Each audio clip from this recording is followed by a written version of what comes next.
লক্ষ্মীর ভাণ্ডারের টাকা যারা পেত তারা কিন্তু আর সবাই পাবে না। 2021 সালের আগস্ট মাসে পশ্চিমবঙ্গ সরকার লক্ষ্মীর ভাণ্ডার প্রকল্প চালু করেছিল। এই লক্ষ্মীর ভাণ্ডারে সাধারণ জাতির জন্য 500 টাকা, তপশিলি জাতি, তপশিলি উপজাতি মহিলাদের জন্য প্রতি মাসে 1000 টাকা করে দেওয়া হয়ে থাকে। তবে এই প্রকল্পের জন্য এবার কিন্তু সব মহিলারা আবেদন করতে পারবেন না বা টাকা পাবেন না সরকারের কাছ থেকে। এমনই এক বিজ্ঞপ্তি জারি করা হয়েছে পশ্চিমবঙ্গ সরকারের তরফ থেকে।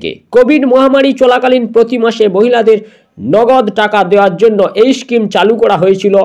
এক্ষেত্রে মহিলাদের প্রতি মাসে 1000 টাকা এসসি এবং এসটি মহিলাদের, এছাড়া সাধারণ শ্রেণীর মহিলাদের জন্য প্রতি মাসে 500 টাকা দেওয়া হয়ে থাকে।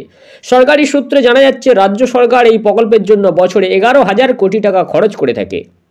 রাজ্য সরকার এখন সারা বছর ধরে এই প্রকল্পের জন্য আবেদন নতুনভাবে গ্রহণ করতে শুরু করেছে। 25 বছর বয়সী যে কোনো মহিলা লক্ষ্মীর ভাণ্ডারের আওতায় সুবিধা পাওয়ার জন্য আবেদন করতে পারতেন, কিন্তু এখন বেশ কিছু নিয়মে পরিবর্তন আনা হয়েছে। গ্রামাঞ্চলের বাসিন্দারা আবেদনপত্রের জন্য নিকটবর্তী বিডিও অফিসে যেতে পারেন, এটি পূরণ করতে পারেন এবং একই জায়গায় জমা দিতে পারেন।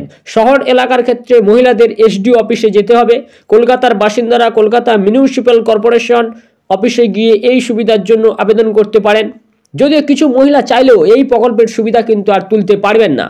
যাদের যাদের নেশা ধরেছিল তাদের মধ্যে কিন্তু এবার অনেককেই লক্ষ্মীর ভাণ্ডারের নেশা পরিত্যাগ করতে হতে পারে, কারণ তারা সরকারি অথবা সরকারি নিয়ন্ত্রণাধীন সংস্থায় যদি চাকরি করে থাকেন, এছাড়াও পঞ্চায়েত বা বিবিধ কোনো সংস্থা, তাছাড়া পৌরসভা অথবা পৌর নিগমে, স্থানীয় স্বশাসিত সংস্থা অথবা সরকার পোষিত শিক্ষা প্রতিষ্ঠান ইত্যাদিতে চাকরি করে থাকলে, সরকারি মাইনে পেয়ে যদি থাকেন, এর পাশাপাশি যে সকল মহিলারা ইনকাম ট্যাক্স রিটার্ন করে থাকেন তারাও কিন্তু এইবার এই প্রকল্পের জন্য কোনোভাবেই আবেদন করতে পারবেন না বলে জানানো হয়েছে। কারণ এবার কিন্তু সরকার বাৎসরিক 11,000 কোটি টাকা আর খরচ করতে পারবে না, কারণ রাজ্য সরকারের আর্থিক ঘাটতি, মূলত রাজকোষ কিছুটা হলেও আগের তুলনায় খালি হয়েছে।